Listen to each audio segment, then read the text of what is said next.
a nadzieja znów wstąpi w nas.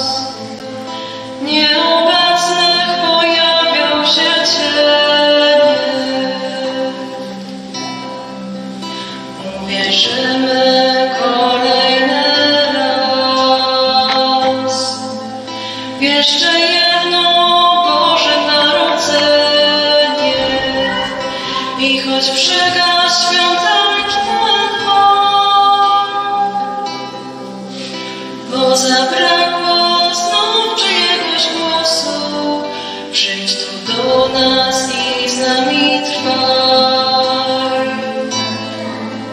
Wbrew tak zwanej ironii losu,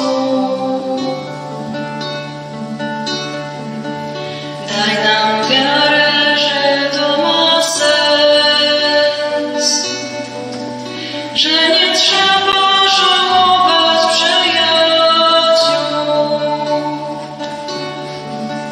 że gdziekolwiek są, dobrze im jest, bo są z nami choć w innej postaci i przekonaj, że tak ma być, że po głosach tych wciąż drży powietrze, że odeszli po to, by żyć i tym razem będą żyć wiecznie.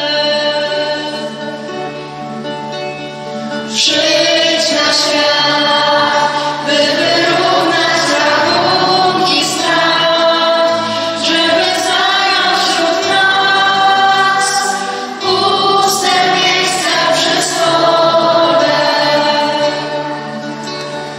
Jeszcze raz pozwól cieszyć się dzieckiem nas i zapomnieć, że są puste miejsca przy stole.